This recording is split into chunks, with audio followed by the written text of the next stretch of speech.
Diretso na yung lakad. Masakit na po yung ganito po pa. Ay, ito yung ano eh. Umiiyak na. Ay, naalala niyo yung ano, naalala niyo yung ano nito, unang session nito. Sabi ko sa kanya, 3 to 4 days, subside. Ano po ito? Pero ngayon, tawa-tawa na. Kaya ano po ka. Susi ng kotse na ka, Ha? Susi ng kotse. O, tignan na yung nandun. Nasa likod ng kotse na makarami nun. Hindi po ako makatagal ng upo sa latay. Nabigil po yung ganito po. Hindi, ganito yan. Ganito yan. Ganito yan. Explain ko sa inyo. Kaya ganyan, may mga ganyan-ganyan pang ano. Sira na yung ano niya, disc niya. Tapos yung nerve niya, sa tagal ng pagkaipit nun bago kayo pumunta rito. Tama naman yung tsura niya. Hindi talaga siya makalakad, hindi siya makatayo ng talaga yung kunti kilos lang. Umiiyak talaga siya. Kita niyo naman yung ano niya. Pero nung nasalansan siya, kahit paano, ayan, sabi ko sa inyo, 3 to 4 days mag-subside yan. Kumbaga, bearable na. Hindi, yan ganyan, pag inayos ko ulit yan, sabayan nyo na kahit papaano ng ano, sabayan nyo na kahit papaano ng mga vitamins sa nerve. Anong vitamins po? Pa-check up lang kayo. Pa-check up lang kayo. Bibigyan, lahat yun, hindi kasi ako pwedeng magbigay talaga yan. Alam na nila yun, basta vitamins sa nerve, kamo may sciatica ka eh. Kamo may nararamdaman kang ano. Pero kita mo, ang laki ng ano, ang laki ng changes kaysa naman nung unang-una. Kita nyo, umiiyak talaga. Ito yung umiiyak na bago kumal. Talagang lintik ang ano. Minsan po sabi pa bang ibig hanapin yung nasa... Yan nga, yan yung sciatic nerve na nako-compress pa. Mayroong ibig sabihin na ano na yan. Kumbaga, sa laki ng pagkaputok nitong annulus disc before, siyempre, yung mga sciatic nerve natin, yung blood circulation kasi, naiipit. Kaya ngayon, paputol-putol yung kirot. May kirot dito, may kirot dito. Dito, pero talagang puno niyan. Wala na po dito. Okay na dyan? Dito lang. Sa legs na lang? At dito. Sige, yan pa tagilid. Mabilis na yan sa'yo. Kumbaga, Sir, pwede yan ipahilot kumbaga sa amin. hihilutin ko to, lalamugin ko lang to pag hinilot nyo pa to. Siya na lang. Siya na lang. Siya na lang. Kasi iba yung timpla ng ano, tuturuan kita kung paano mo hilutin yan. Iba yung timpla ng ano, siyempre magkakaiba kami ng knowledge eh. Yung may mga manghihilot talaga, deep tissue yan sila. Hanggat may nakakapayang ano, ganun ang perspective mula noon pa. Ay, may ano pa, may lamig-lamig pa yan. Pero sa sarili natin, kayo, tuturuan ko na lang kayo, medium type lang, gawin nyo na. Kahit di kayo marunong, yan ganito lang oh. Ganito. Ganyan oh. Nadidilan siya pero hindi ka nasasaktan. Ang ginagawa ko po, pinapatulog ko sa mata. Hindi, banayin ko lang. Ang banak ko. Ano? Masyadahan mo lang isang padulas. Pero ito pa rin ang ano yan. Ito pa rin ang key points yan. Straight mo lang. Yan. Ito pa rin ang key point. Naka-short kayo? Okay, good. Dito pa rin yan sa alignment pag ganito. Nakapon siya na. Masakit yung ganito po. Binder na po. Ngayon, nakasuot ka naman. Okay lang yan. Hindi naman kasi agad yan. Hindi naman kasi kagad yan, zero-zero kagad yung... Kaya nga. Kita ko naman yung tsura mo noon. Talagang... Huling nga Ngayon ako po eh, kasi hindi basta. hirap lang akong tumay.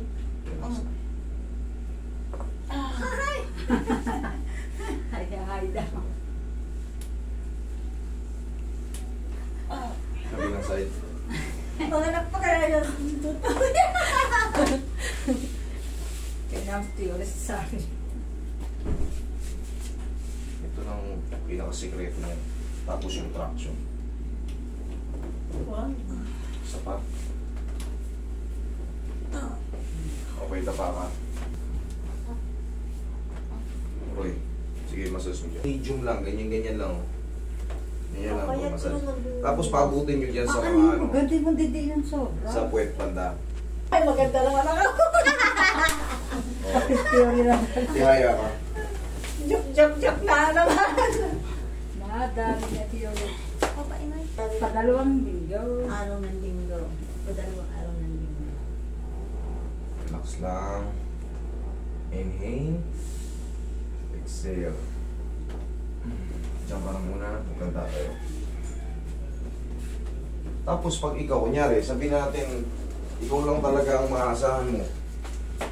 Ganyanin mo yung puwet mo. Maghanap ka ng ano. Kahit yung bola ng ano. Yung bola ng tennis. Yung kulay green. Pag masakit yung dito mo. Ganunin mo lang. Diinan mo ng ganun. Kasi ako ginaganon ko yan eh. Ginaganon ko. Sa yung bola ng tennis pwedeng diinan mo ng ganun. Tapos mga ilang ano lang. Ilang segundo. Mga 10 seconds lang. Ganunin mo. 1 2 3, 4, 5, 6, 7, 8, 9, 10. Tapos, na, masas mo na yung mga part. Kasi hindi na siya sa joint. Hindi na siya sa joint. Kumbaga, sa mga laman ng legs mo, laman ng puwet mo, laman ng binti mo. Diyan na lang yan para, kumbaga, ganunin mo lang. Masas mo na ng medium type. Huwag mo nang diinan. Basta, ganyan lang. Saktong ganyan lang. Ganyan lang. Yan. Okay na yan. Tapos, sabayan mo na rin ng pagka minasage mo, kahit konti, 1, 2, 3. Ganyan lang, hindi mo na kailangan diinan. Basta inat lang, 1, 2, 3. 1, 2, 3. Very mild ano lang, exercise. Tapos, maobserbahan mo na yan. Kaya katulad yan, nung in-adjust kita, bago ka in-adjust, alintik kang yak-yak talaga dahil sobrang lakas ng ipit. Pero nung ngayon, nagkita tayo ulit. Okay na, kahit pa paano nakakangiti ka na. Ganito yung sinasabi kong kahit yung ganito, yan. 1, 2, 3. Ganito lang yan, Kasi, magkaiba lang itsura, pero the same pa rin yan. Ganyan, 1, 2, 3. Di ba, feeling mo parang ang iksinan dito mo? Sa mga na-damage sa mga ano yan, sa na-damage sa nerve, kailangan, kahit pa paano, alalayan pa natin yung stretching. Tapos patupi. Yung ganito naman, yung nakaganito. Ganun lang din. 1, 2, 3. O kaya ipasok mo. Kasi pag ganito mahirap yan eh. Pero pag nakahiga, mas madali. Yan papasok ng konti. Pansin mo dito yung mahahatak sa puwet.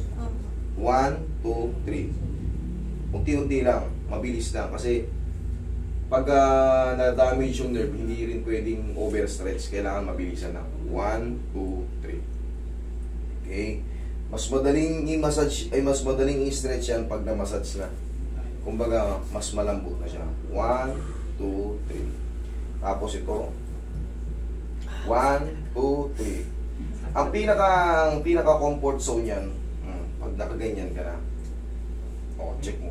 Diba? Ang sarap sa pakiramdam pag nakaganyan posisyon. Wala nang ano yan. Pag after mo mag-stretch, iganyan mo lang siya para mapahinga ng todo yung. Tapos yun na. Ang maintenance mo sa umaga, pagising mo, ganito lang. 1, 2. Tayo ka. Kaya mo na yan. Sige, sienas ka. Okay na higa sa... Ganito. 1, 2. 1. Huwag mo pag-cross. Hindi. Tama yun. Ganito.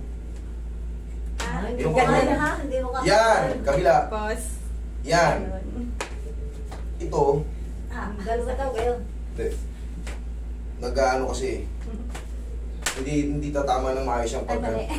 Sige, upo ka. Panoorin mo muna. Upo ka. Sige, upo ka. Tignan nyo muna yung... Sa mga hindi marunong, tignan nyo yung kamay ko. Ayan, pantay. Kailangan yan magkasabay ng swing. Huwag yung... Pag nag-cross yan, mali na. Kasi ang pangit na wala. Dito mapupunta sa ano yan. Sa mga palikpik nyo pag kinross nyo na gano'n. Ganito, magkasabay palagi yan. Pag ito gumanon, itong pupuntahan niya yung tuhod nyo, i-cross nyo ng gano'n. Palagi ito kailangan magkasabay, hindi magkakukross. Hindi rin pwedeng pabuka. Kailangan sabay. Ito palagi magtitimo. Dito sa mga muscle dito, nakukompensate lang yan sa dahil nga may damage yung nerve mo. Kita mo layo na, nandito na. Walang joint yan. Imamassage mo lang yan. Imamassage mo lang yan. Patamaan mo na ng massage yan. Para yung daloy ng dugo. I-trace. Pag ayos na ron, unti-unti na rin ito mawawala. Kasi nangawit lang ito nun dahil sa hindi makadalo yung dugo ron eh. Saka pa kasi higpit ng pagkahilot sa'yo. Hinihilot ka ba? Hinihilot ba siya? Sa labang na po. Na nagkapasa. Medium lang, ganyan lang. Oh. Sabayan mo lang ito ng stretching. Tayo ka. Ganyan. Tapak mo yung pamo dito. Tapak mo ko. 1. Ganito. 1, 2, 3. Ganun lang. Kabila. Kasama mo na para mag-balance lang. Kaya na parang ligin mo lang konti. 1, 2, 3. 3 counts, takot 3 repetition lang. Tapos, last na yung ganito. Tapos may parang 1, 2, 3. Okay? Meron lang ha. O, sige nga, lakad ka. Lakad. O. Tapos, yan, yung final na. Ito na, kailangan marunong ka na nito. 1, 2. Okay, upo. Dapat seryoso kayo sa ano, sa pag-i-stretch. Okay, tawa-tawa kasi. Para sa inyo rin yan. Okay? Dire-diretso na yan. Tapos ma'am, magpa-check up kayo. Sa doktor. Sabihin nyo ano po yung mga vitamins sa nerve para mas mabilis ang recover. Siya ang magbe-beneficyo. Wala na yung masakit dito. Yung mga na-damage lang dahil kumbaga yung blood circulation doon naipit. Hindi makapag-flow na maayos. Ngayon, siyempre, yung mga nerves natin na-damage. Kailangan yan mag-vitamins kayo sa nerve. Hindi ako pwede magbigay ng kung ano-anong gamot. Hindi rin ako pwede mag-reseta ng kung ano-ano. Basta magpa-check up kayo, sabihin nyo may sciatica kayo. Pa-check up kayo, alam na nila yan. Alam na nila kung ano yung mga vitamina para sa nerve. Okay? Kahit po hindi na sa ortho. Hindi na, magpa-check up na lang kayo sa mga clinic-clinic lang na sabihin nyo lang na masakit yung dito na lang, di ba? Yung mga ganito na lang yan. O, dyan na lang. Sa mga muscle-muscle na lang, mas madali nang yan yan kumpara sa mga hindi ka makaupo na ano, hindi ka makatayo. Tapos pag magsusuot kayo niyan, ako nga maglalagay. Akala mo naglagay na. Kala mo naglagay ka ng ano eh. Dito sa labas.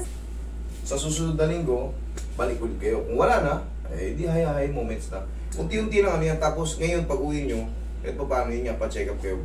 Vitamins na nasa nerve. Sa nerve yan para mag-regenerate ulit yung mga... Ano gatutoy ang nerves? Sige po, ingat kayo. Salamat po. Salamat. Sa July. Sige po na pagka ano,